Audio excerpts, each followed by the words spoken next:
If Bangladesh wants to refer to its own political system as a democracy, it must be a democracy in substance.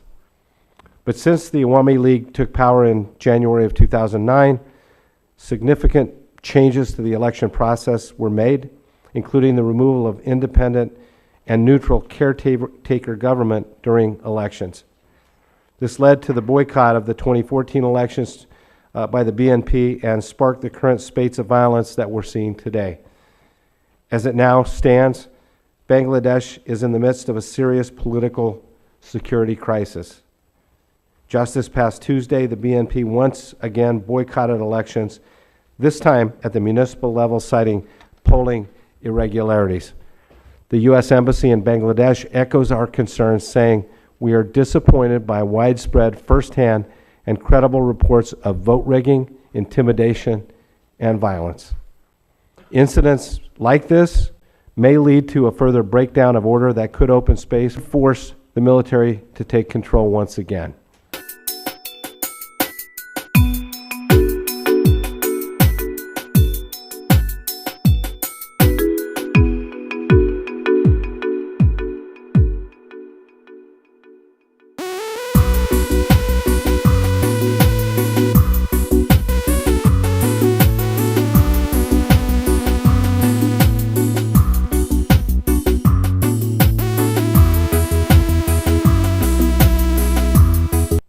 Incidents like this may lead to a further breakdown of order that could open space, force the military to take control once again. We should signal to the country that we support ideals such as respect for human dignity and freedom of expression, no matter one's political disposition, creed, or religion. The people of Bangladesh deserve that.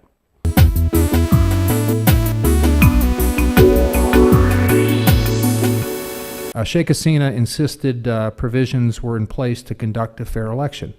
We know that didn't really happen. Sheikh Hasina insisted provisions were in place to conduct a fair election. We know that didn't really happen.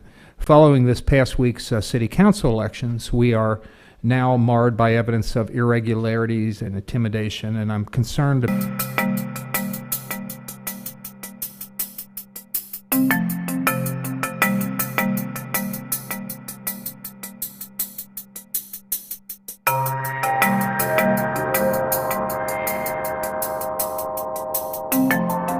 Bangladesh suffers from a dysfunctional two-party system. A climate of repression is worsening. Is there any way, short of a military takeover, to resolve the situation?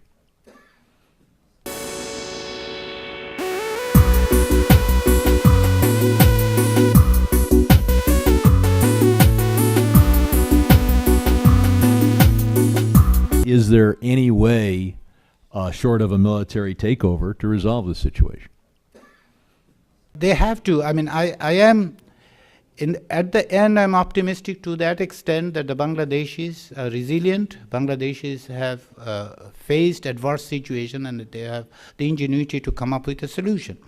However, given the circumstances, that they will have to come up. Likelihood, if I say that, would I put my money on it at this point? No.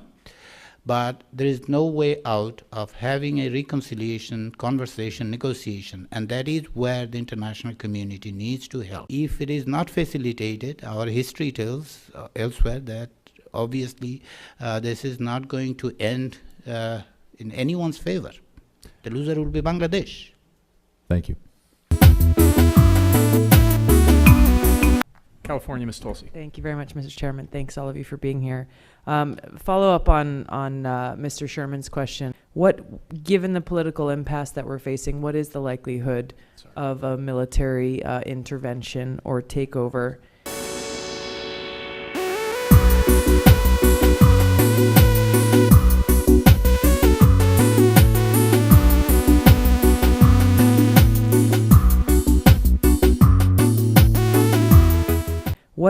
given the political impasse that we're facing, what is the likelihood of a military intervention or takeover? And if that were to occur, how would you see that, given the dynamic now, how would you see that play out? Unless, of course, things deteriorate significantly, violence increases tremendously, then perhaps they would consider.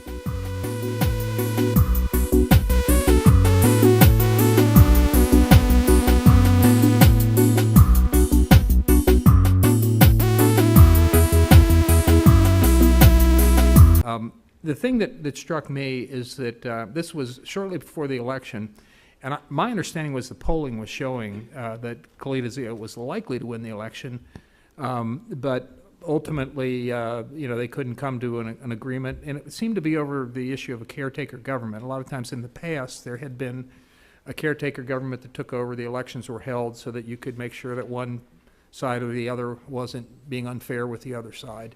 And it seemed to work relatively well, but this time that didn't happen.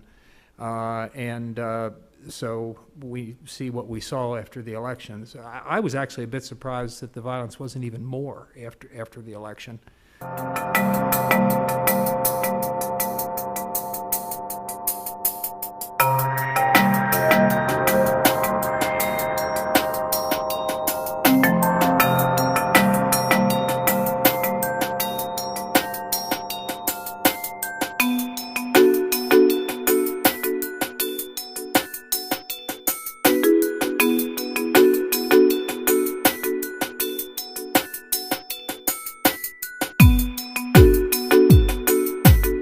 Being on the ground and actually seeing things is so important, to be there and see what's going on and experience what's going on, and not just read what the media says or what the government says or anything like that, because the on the ground is a lot different.